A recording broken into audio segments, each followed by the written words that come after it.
Right. Good morning, everyone. Okay, so it is shortly after 10 a.m. And as promised, we are going live in order to answer questions for you guys. Um, these questions have been submitted by members of our Facebook group, the Private Home Care Accelerator. If you are watching this on YouTube, there's a link below. If you would feel free to join us. Now, this group is relatively new, so we don't have a ton of questions right now. But just for future reference, I plan on doing this every other week. So today I'm going to do this. I'm going to, depending on how many people submit questions and everything, um, we will be doing this more regularly. And in time, depending on the questions that were asked, I do intend to bring in either other trusted experts that are part of the group.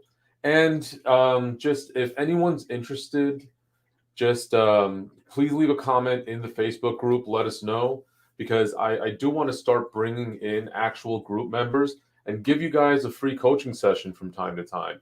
That we'll go through, we'll ask a question, we'll work through whatever issue or concern you're having.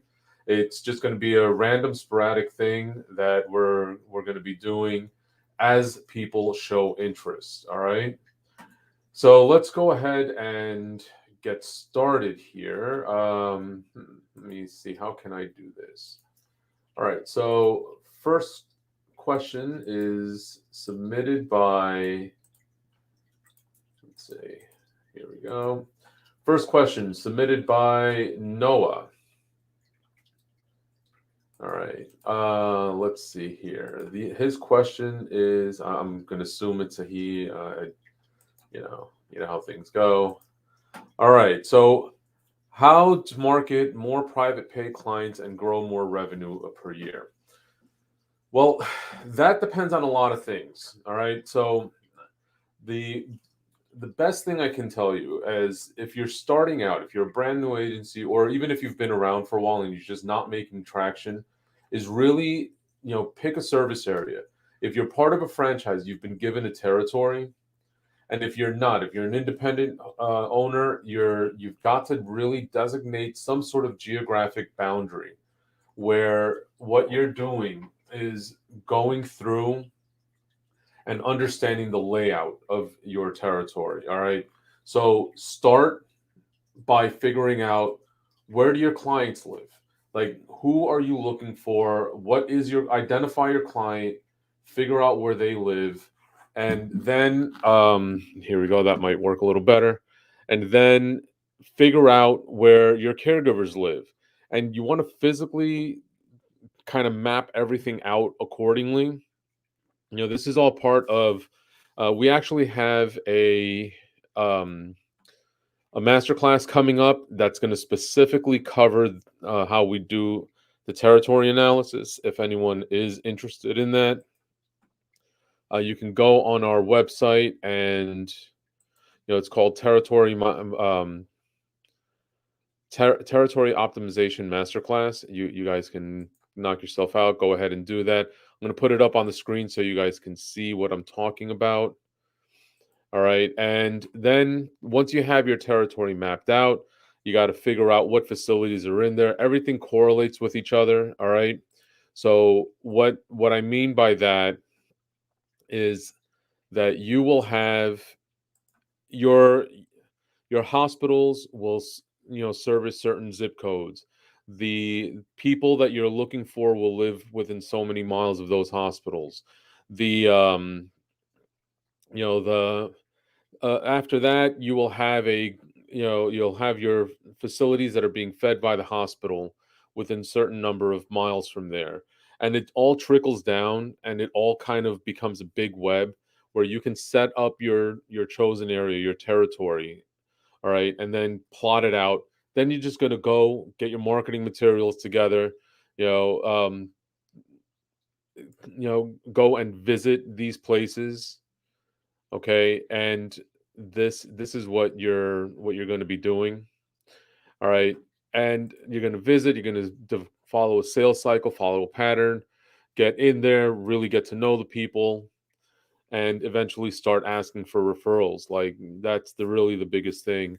I made a post in the group not too long ago, and there's an article on our blog that talks about don't fall into the trap of chasing norm. All right, so that's the long term business development way. The shorter version, or the other way to actually market and get more private pay clients, you can pay lead generation tools, but really the best way is it's all about building these professional relationships. You can lead generation tools, I'm talking about websites like agingcare.com, a place for mom, care in homes. There's a number of them, elder connect. There's a bunch of places, a bunch of people that do this and that offer these services. All right, so that's where all of that goes. All right, and really, it depends. I'm not really sure where the rest of your question comes in, and if when you check in on the group, if you watch this video, please feel free to leave us a comment and get a little more specific. But just market more private pay and grow revenue, then that's a whole nother thing. What's your pricing look like? Why are you struggling with revenue? What are you tracking your client lifetime value? What are you doing to improve all of this? So all of these things go hand in hand, and just stay tuned. We'll talk about all of this in more detail. All right, but yeah, feel free, check out our territory optimization masterclass. It's coming up on January 26th, and we'll show you how to break down the territory, and also that right fit monthly marketing mastermind. That is very literally every month we will actually hand you ideas on how to walk in. Let's analyze the calendar. Let's take a look. Let's really break down what it needs to happen, and we'll hand you a series of campaigns. All right. It's some months there'll be one, some months there'll be two or three different options, because it really depends on what's going on and how we can help you get creative with that. All right. Let's see. Next question. All right. So our next question is asked by um I'm so sorry if I mess up the pronunciation of this name. I apologize profusely. It's no offense intended. All right. But it is Kashadia. I want to say Kashadia. All right. So the next question is, how do you do a business plan? Well, there's a number of elements that actually go into your business plan. All right. And, the, again, short version is we actually have a class here. It's how to home care startup planning. It's everything that comes in when you're trying to do the business plan. But essentially, you need to break down the business plan into sections. You're going to have to know what your budgets are. You're going to have to know how to do, how to do a competitive analysis. You're going to have to research in your market, put all of this together, set your prices properly. You're going to have to understand what are your monthly expenses and how to break all of this down. It's really, what I'll do is, um, I'll upload a basic template for the business plan into the group, and then this way you guys can take a look at it. And then if you want, the class is available if you want to. It's an online class. You do it at your own pace, and it's available if you guys want all the tools that you're going to need to break all of this down. All right, and get it all up and running. All right. So business plan isn't it's very important for you to have a guideline as to where you're going to go with it. And you know it's really designed. It's really especially important if you're seeking funding, like if you're trying to go to the SBA or some sort of a lender, or if you're going the route of trying to get financing to cover payroll because you want to do Medicaid. All of this stuff really goes into play, and it's really going to it's really going to factor in as you're moving along. All right. So thank you, Kashadia. And again, I'm so sorry. I'm so sorry if I mispronounced your name. Uh, let's see. Next question. Somebody, who is it? Rod Sanswell. All right. Fees. I'm not really sure what you're talking about when you say fees. I'm going to assume that you're talking about price setting. And if you are, we let's take a look here. When we're talking about price setting, okay, once again, there's a couple of strategies involved in this. In the private pay space, you have to really take a look at number one, what is it that you specifically want to do? What are your goals and objectives? Do you want to be the agency that pays really well your caregiver so you can get a higher quality caregiver, maybe attract people, do something better as far as like a sign on bonus? I'm not a big fan of sign on bonus, but we are going to talk about that on someone else's question down the road. All right. Um, Again, not a big fan. But when we're talking about, setting your fees, well, you have to look at it from a value perspective. Believe me, I have set up agencies that at in the local market, the average price point was $21 to $23 an hour, and we've charged 40. All right. It's all about understanding what it is that you offer. How is it that it's going to be of value, and what problem do you specifically fix? We have a method that we teach. It's, when you're explaining all of this, it's called the idea method. Other people, do something similar called the pain formula. It really depends on what you're looking at. Like I said, we use the idea method of communications. Idea is an anagram, all right? An acronym, I'm sorry. And this acronym, stands for I is, identify that problem, because let's be realistic, if you don't have a problem to fix, there's no reason whatsoever for you to be there. Okay. The next thing that we are looking at is D, and that is describe a solution to this problem. So once you know that you have a problem, you have to tell the person what the solution, because again, otherwise you're just spinning your wheels and you're not really doing much of anything. Then after you've described the solution, you have to exemplify why you. Look, one of the biggest questions that you're going to find at some point, the longer you do this, the more likely you are to hear this question. You're going to get a case manager, social worker, a nurse, somebody, an administrator. Somebody's going to look at you and say, hey, listen, thank you for coming, but I am seen by about 30 vendors a day. Explain to me why I need to refer to you as opposed to these other 30. It's not verbatim, but that's really going to be the crux of what you need to answer. All right. And quite frankly,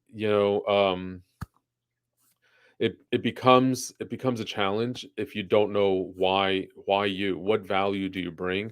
And then finally, you always have to communicate to them what the next act is. What are the action steps? All right. So now we've identified a problem. The problem is you need senior care, but that's really not as granular as a problem as possible. So the more money you want to charge, the more specific your problem has to be. So there's a big difference between identifying the problem of senior care is necessary versus we specialize in caring for seniors that suffer from Alzheimer's and dementia. We specialize in the care of octogenarians, meaning people 80 and over, or we specialize in dealing with adults with developmental disabilities, or we specialize in, dealing with people who have suffered from stroke, or our agency really works hard in order to, minimize rehospitalization. And rehospitalization is a conversation we'll have another day. All right. So that covers that. All right. So thank you, Rod, for your question. All right, so let's see. What's the next question here? Leave a comment below if you guys like this format. Let me know, if that I like answering questions of group members, and let me know if you guys you want to see more of this. If you want to see us bring on actual home care agency owners with us in order to help them work through a problem that's specific to them. Let us know. We're really trying to bring value to this group, and we're really trying to increase the amount of the amount of participation and the amount of help that we can bring. Do you want us to start bringing some of our group experts on live with us so that we can talk about specific solutions? I think this is really up to you guys. This is for your benefit, and we really do appreciate you guys your guys being here and you guys being part of our group. Again, if you are watching this on YouTube, because I will be posting this on YouTube, we're actually live on YouTube right now. So if you're watching this on YouTube, or if you're watching the replay of this at any point, please don't forget, subscribe to the channel. Also, leave us a comment. Let us know what you think. And don't forget to join our Facebook group. All right. So next we have Samuel, and I'm so sorry, I'm not even going to attempt the last name here. I don't like to offend people, so this is, I'd rather just not make an attempt at going through the last name rather than, you know, um, offend anyone and mispronounce their last name to the point where it becomes unintelligible. All right. So, do you have a protocol for what is expected from the care providers? I'm going to make a few assumptions here. My assumption is that do we have like caregiver rules? Yes, we do. Some of the things that, like retention, a big part of retention is setting boundaries, and you want to set these boundaries from the beginning. Like that really begins at the moment of the interview. All right. So when I put my ad out, and we are going out there, we're trying to attract caregivers, recruit. All right. We have in the group a couple of real experts when it comes to this: Samuel Sanchez and Yvonne Castillo. Again, sorry if I mispronounced your name, but they are from Augusta Care, and they actually are pros when it comes to utilizing social media and other tactics to improve caregiver recruitment. They've interviewed of um, tons of tons of caregivers, and they've really done a great job with all of this. So so it all begins once you've gone through the recruitment process and they're coming in, they're actually applying. You should have some sort of boundary set. Have available. Look, it's I can give you guys some suggestions, and I'll post in the group um, some guidelines, some information there that your caregivers should be aware of. But it really comes down to having the caregivers understand what you're about. What can they expect from working for you? On the flip side of this, what can you expect from them? What are your expectations? No cell phones while on shift except for emergencies. Must be present, clock in, clock out, all of these things. Be respectful, report any incident, do not communicate outside of shift hours with your client. And then this is the hard part. And this is the part that really improves retention, as contrary as it's going to be. You got to filter out the caregivers that aren't going to follow your rules. So, meaning if you set a standard, one, the standard has to be applied across the board. You must have your office staff held accountable to the same degree that your caregivers are going to be held accountable. So if whatever rules you put in place, whatever those expectations are, they must be met. The other thing is, if your caregivers, aren't following the rules, it's not just a verbal thing. It's not just, oh, yeah, you got to follow the rules, and then you're like a dog with no teeth. You actually have to do something. If a caregiver fails to follow the rules, let's say 3 tardies to a client, you have to write them up. There has to be some legitimate consequence. Suspend them, if they're habitually late.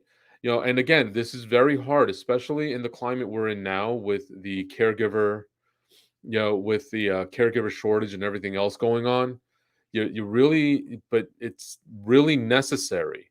All right, it's absolutely necessary. If you do not have consequences, then the caregivers are going to take over your agency, and you're going to be scrambling.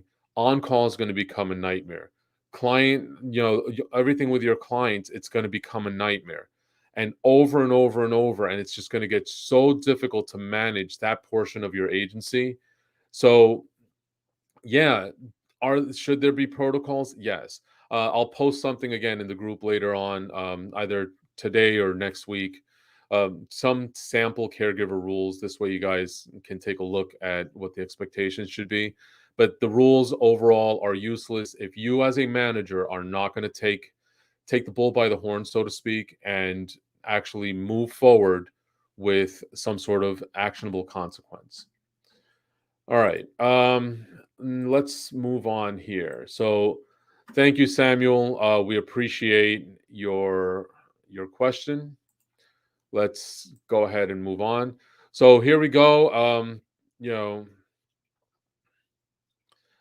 let's let somebody like I said, leave a comment below. What are your thoughts on this? Am I completely off base when it comes to holding caregivers accountable, or do you guys agree? I'm going to say my prediction is safe bet. We're probably going to see an even mix here, especially with agency owners that have been around for a while. I would imagine some of you are going to agree with me on this. So next we have Pamela, and she is actually a newer group member. So expansion of the company in cost-effective ways. Well, there's a lot of ways to expand the company, and let's be specific. What exactly are you talking about expansion? Are you looking at, for example, you have one location and you are looking to expand into a second location? If that's the case, whether you're a franchisee or an independent owner, the process doesn't change much. All right. So you begin on one location, and once your location, you get to a certain size and you're content and you believe it's time to grow into a second location. What you want to do is, before you invest in licensing for the second location, if that's a thing where you are, or if you're before you begin looking for operating space, like another office or hiring people or anything else, what you really want to begin is by looking at, take a look at the market. So begin marketing in that area, begin building out your other territory from your first location. All right. So let's say I'll just use, um, I'm not even sure. Let's use Cleveland as an example, Ohio. All right, just for argument's sake here. So I'm in Cleveland. I'm in that surrounding area, and let's say I want to open an office down, I don't know, down in the Columbus area. It's like 2 hours away, but I'm just randomly using examples here. So I'm from that Cleveland office. I'm going to have a marketer go out and start building a client base, start recruiting in that other area, but I'm still managing all operations from one space. Once 20% of my income, of my monthly revenue, is coming from location number two, that's when I'm going to invest in opening that second location. Okay, that's when I'm going to hire the other the other um the other marketer. That's when I'm going to hire the you know the other office manager, the other whatever staff I'm going to need. Okay, that's when I'm going to invest into there. Okay, the reason why you want to do it this way is because you have to work the kinks out otherwise. And especially if we're talking about franchise locations, that means another set of licenses, another set of tax documents, another set of workman's comp. So you kind of want to be ready, and as you're moving in and as you're building that out. Okay, another possible explanation for cost effective ways.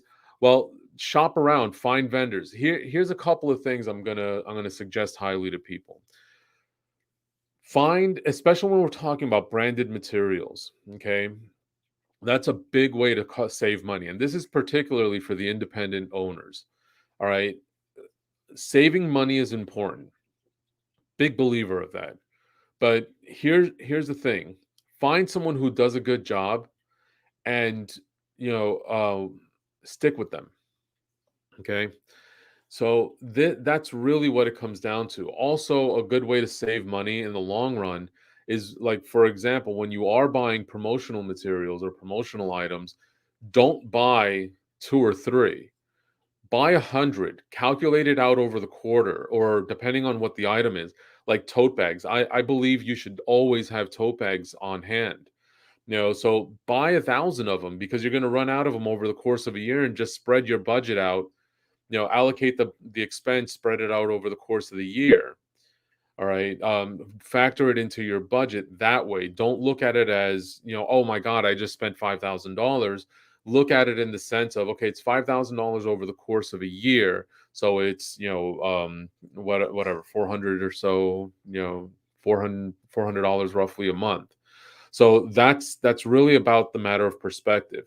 Now, other ways to expand your company, and, I growing versus scaling, it's find ways to do more with less. And this essentially means, like, if I want to increase 20% annual revenue, but I don't want to expand my in-office staff, well, one of the ways I'm going to do that is raise my prices 20%.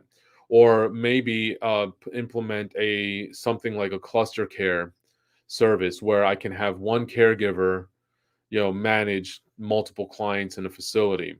Or I'm going to implement an add-on service, like, um, remote medication reminder in a specific independent living. These are all programs that you can implement that will create ongoing residual revenue without having to increase the amount of back end to handle that revenue. So what do I mean by this? I mean that when we are growing our agency, for each hour billed, it means you have to increase your resources to cover or to provide that service. So essentially, if I'm taking care of 100 clients and I want to move up to where I'm taking care of 120 clients in order to increase revenue, that means that's at least an additional 20 caregivers, if possibly more. That also means possibly an additional scheduler coordinator. That might mean an additional nurse, depending on the workload. So all of these things, and also depending on what state you're in. So all of these things mean, your revenue is increasing, but so is your cost of doing business.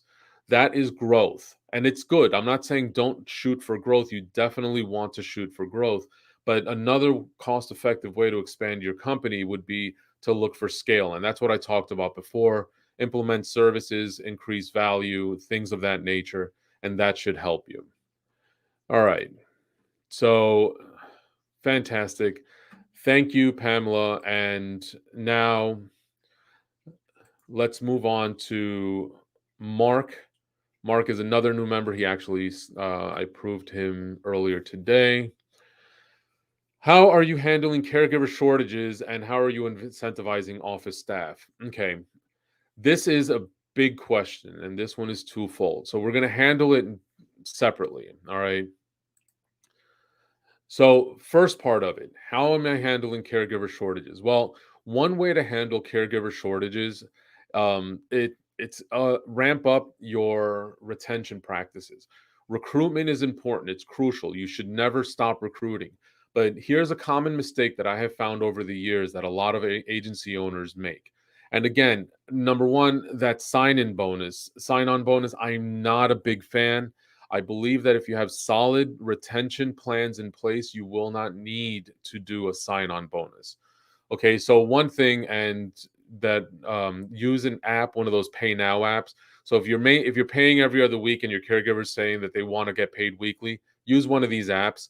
Um, there's a great one that I always recommend. You guys can talk.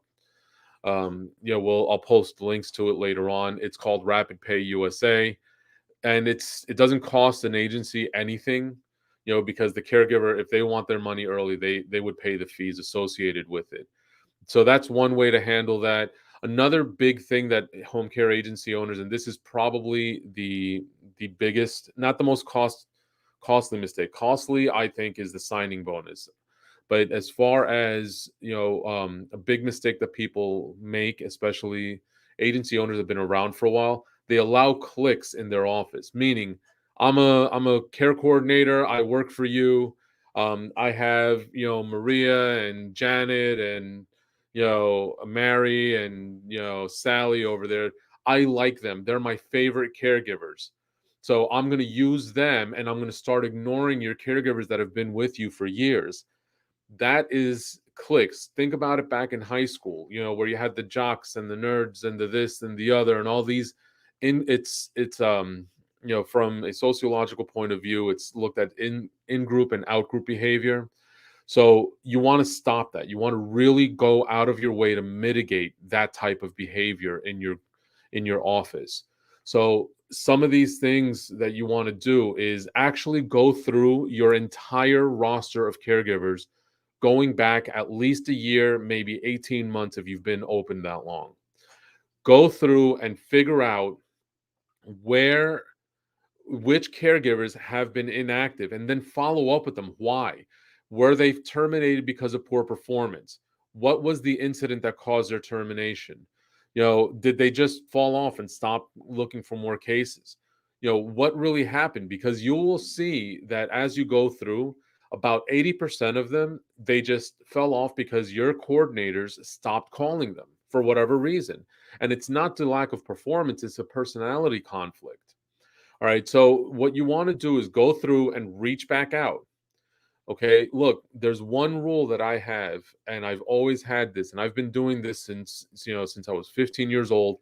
I've got about 30 years in this industry. I'm 45 now. All right. And my career started as a recruiter. Okay. One thing I learned in all these years of doing this: there's no such thing as a bad caregiver.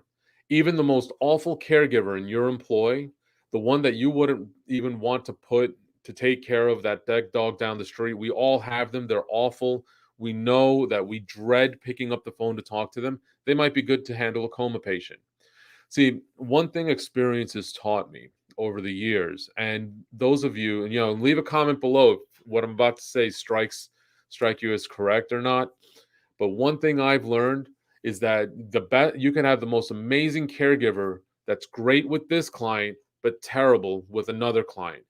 Same thing works the other way around. That caregiver might be awful today, but they can have a come to Jesus moment, so to speak, and all of a sudden they're a great caregiver. All of a sudden their circumstances and needs change, and they're a great caregiver. So understanding your caregivers, building that relationship. Look, this is our big philosophy here. People build relationships, and those relationships are what's going to build your business. It applies to your caregivers also. All right. Please understand that. It works with your clients, it works with your referral partners, and it especially works with your caregivers. So that's how I would suggest handling it. Go through your list, get a hold of caregivers that haven't worked for you in the last 6 months, to a year to 18 months, depending on how long you've been in business. If you are in a state like, for example, like New Jersey, I believe Pennsylvania is the same way. There's a couple of other states. If they haven't worked for you for 6 months or more, they have to reapply. That's fine. Get them to reapply and go through the background check and everything else again. But it doesn't matter. There's your caregiver pool. The other thing is about handling the caregiver shortage is, what are you doing? Are you building out a are you going after your caregivers to leave you reviews? Listen, social proof is a big deal. I did an article on it on our blog on the website. Go check that out, because at the end of the day, social proof plays such a big role in how how your caregivers are going to view your company. Listen, statistics show it's like 70-80% of people will go on the internet, and they will actually look up your reviews. They want to see, what do other people think about working with you. Look, not all reviews are going to be good, and don't dread that bad review. Look, there's nothing wrong with a bad review. Here we go. How social proof and online reviews improve caregiver recruitment. All right. The thing is that when you are talking about um, people working for you, they leave you a bad review. It's not about the bad review, it's how you respond to it. And that's the key of fixing it. You will have that angry caregiver that will say, screw this place. I hate these people. They don't treat you well. That's fine.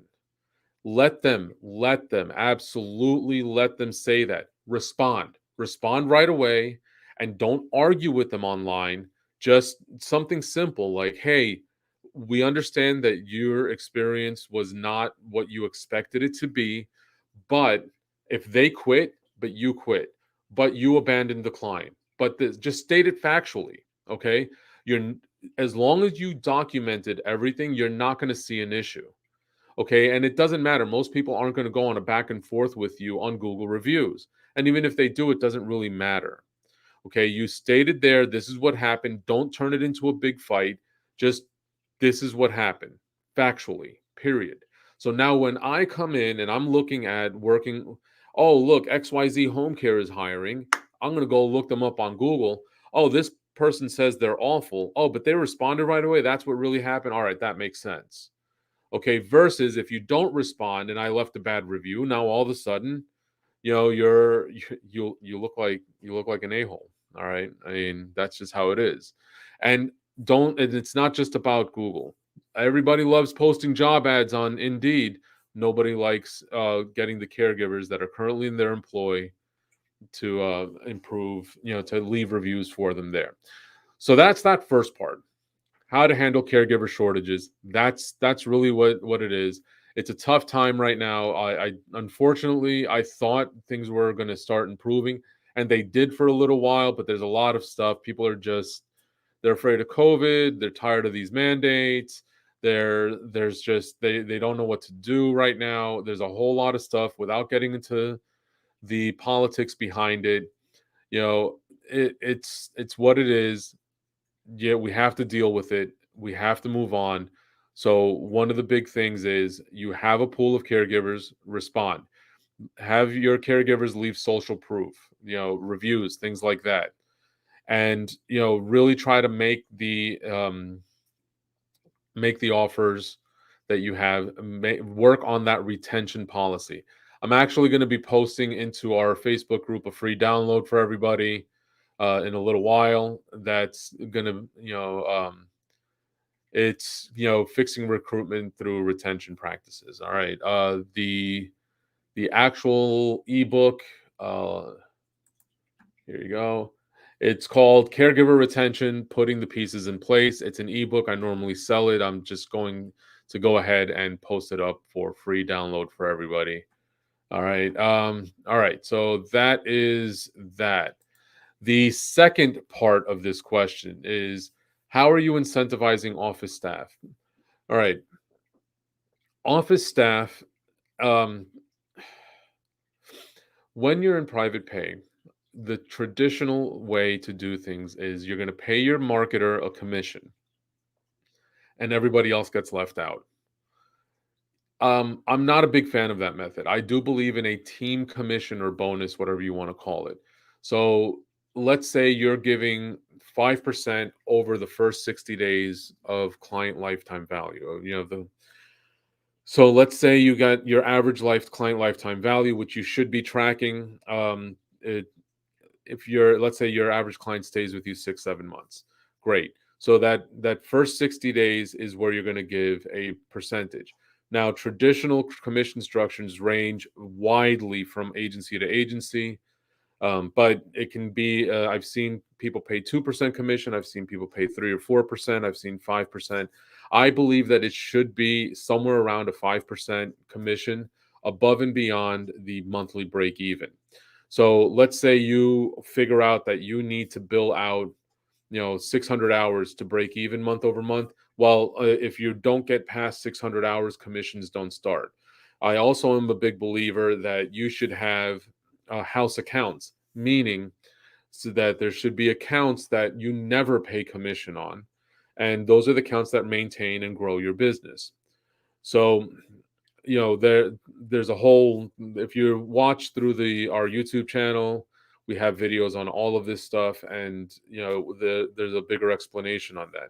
But to answer this question, why that's important is because you should have a team commission or team bonus structure. So this way, let's say you are paying a 2% commission to the marketer or a 3% commission top line. Now, what happens is that money still goes to them, but you're giving 1 or 2% to the person that's closing the sale for you, and 1% to the person that's doing the intake, and that gets distributed throughout the office. So if you have a staff of 10 people and you're making 100,000 a month, in new business, fantastic, great. That's immense growth, but that 1% needs to be distributed, amongst the rest of your office staff, and that's how you incentivize your office staff. It's not a lot in the big scheme. It's a couple of $100 a month, but you know what? That solves a problem for them, and it gives them a little bump in pay. If you really want to incentivize, talk to your tax professional and see how you can label it so that they don't pay taxes. Make it a reimbursable effect. Call it reimbursement for the gas for them coming into the office every day. Call it a reimbursement for remote workers for their internet. Whatever it is you got to do, but this is how you work it out. And because it's only short-term commission, meaning 30 days, 60 days maximum of the lifetime of the client, it's performance based. So because it'll stop. If you're not bringing in new clients, then there's no money being distributed. And that's how you're going to incentivize people to, your marketer to get more clients, your office manager to sign more, to convert more in homes into clients. It's going to it's going to incentivize your schedulers and field supervisors and HR people to improve recruitment. It's going to improve client retention. And one of the things that it's going to really work on, it's going to improve your organic in office growth, meaning that word of mouth, that increase in billable hours, just by basic observation and building of relationships with your existing clients. Like, for example, your coordinators will be much more incentivized to be mindful when you have a client that's fallen a couple of times because they're not managing their medication, or that they're going to be more mindful of, hey, this is becoming an issue. How about we just give you an extra hour a week or an extra hour a day, because that'll fix XYZ problems. All right, and these are the things that you want to take a look at, and you want to incentivize, that will help you grow your business faster and put more money in your staff's pocket. But it's performance based money, and it's only temporary payout. All right. And again, most importantly, it fixes a problem. Okay. So that brings us to the end of our questions this week. Thank you for joining us. I know this went a little bit longer than I actually expected it to. It went 45 minutes. I was hoping to be done in 30, but that's all right. Again, if you're watching this on YouTube, don't forget, give us a thumbs up, subscribe to the channel. Let us know in the comments whether you're watching this in the group or you're watching this on YouTube or anywhere else, or on LinkedIn or something. Let me know if you want to see more content like this. Do you want to see me answer real life questions from actual business owners? Do you want to see us actually bring on to the live stream business owners and help them work through a problem? let us know so we can bring more stuff to the table that you guys actually want to watch and enjoy. Does Saturdays work for you guys for this type of content, or do you want us to do something during the week? Let us know. We're here to help. We're here for you. There's going to be a bunch of links and stuff in the comments below to help, about some of the stuff we talked about, our territory optimization, the monthly marketing mastermind group, all of this stuff we're going to have out and available coming up. Thanks for watching again, and we'll see you next time. Take care.